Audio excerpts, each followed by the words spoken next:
আসসালামু আলাইকুম। সবাই কেমন আছেন? আশা করছি আল্লাহর রহমতে ভালো আছেন। আমিও ভালো আছি আলহামদুলিল্লাহ। আজকে আমি মাছের ডিম আর পটল দিয়ে ভুনা করব। বিসমিল্লাহ। কড়াই বসিয়ে দিচ্ছি। এখানে কড়াইটা গরম হয়ে গেছে। এখন আমি কড়াইয়ের মধ্যে তেল দিয়ে দিচ্ছি। দিয়ে দিচ্ছি কিছু আস্ত জিরা, দিয়েছি পেঁয়াজ কুচি, দিয়েছি রসুন কুচি,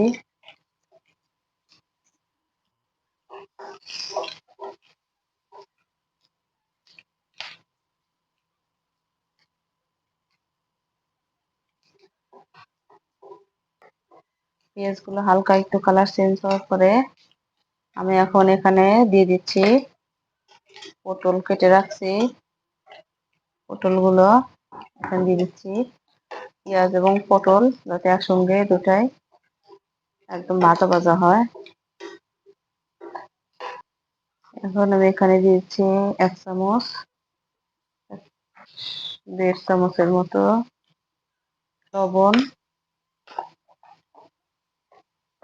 লবণ দেবে কিছুক্ষণ ভেজে নিচ্ছে। ঢাকনা দিয়ে একটু ঢেকে দিচ্ছি।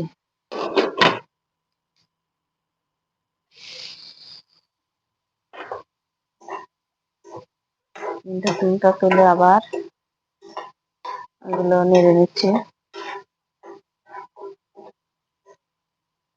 পটল থেকে যে একটা এক্সট্রা পানি আসছে সেটা বেড়ে পটলের কালারটাও চেঞ্জ হয়ে যাচ্ছে। আমি এখানে পর্যায়ক্রমে মশলাগুলো দেব।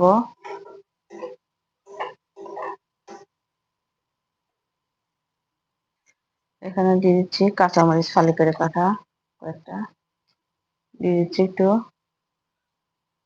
রসুন বাটা, আদা বাটা।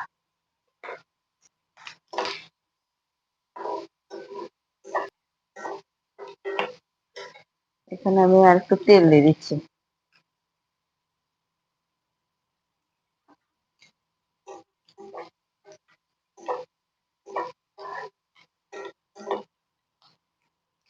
আমি দিয়ে দিচ্ছি 1/2 চামচ হলুদের গুঁড়া, 1 চামচ ধনিয়া গুঁড়া।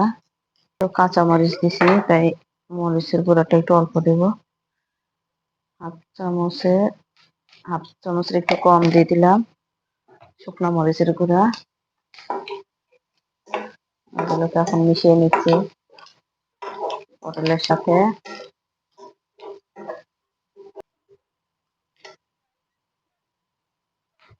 এখন আমি এখানে দিয়ে দিচ্ছি মাছের ডিম।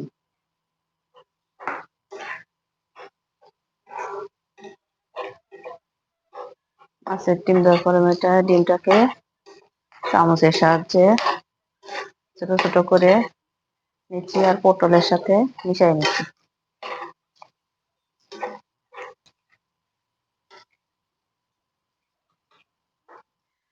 আমি এখানে দিয়ে দিচ্ছি একটু গরম মশলার গুঁড়া।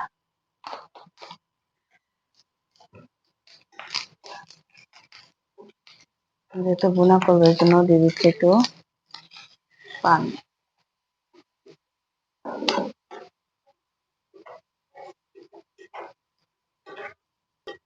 যাতে পটল এবং ডিম একদম পুরোটা সুন্দরভাবে সিদ্ধ হয়ে যায়।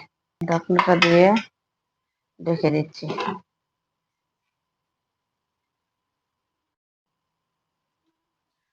ঢাকনা দিয়ে ঢেকে দিচ্ছি। এখন একটু উঠায় দেখছি যতটুকু পানি সিদ্ধ করার জন্য দিয়েছিলাম সম্পূর্ণ পানি শুকিয়ে গেছে এবং আমার পটল এবং ডিম একদম সুন্দরভাবে সেদ্ধ হয়ে গেছে। এখানে মনে হচ্ছে না যে পটল দিচ্ছি।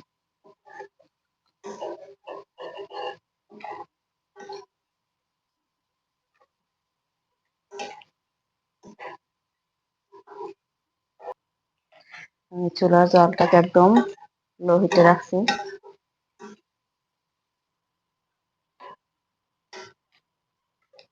এখন এখানে আমি দিয়ে দিচ্ছি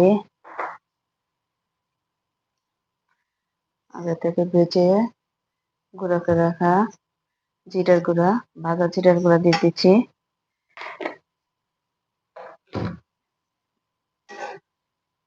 একটু চাপ দিয়ে দিয়ে দেখছি যে এর মধ্যে আর কোনো অবশিষ্ট পানি আছে কিনা।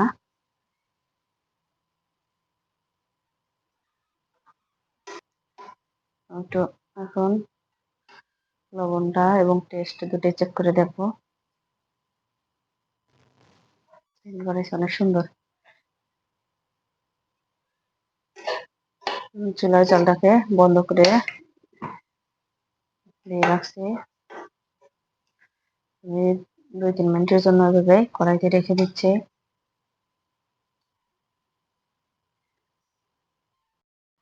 আমি 2-3 মিনিটের জন্য কড়াইয়ের উপরে রাখছিলাম। এখন আমি ভাজিটা নামিয়ে দিচ্ছি।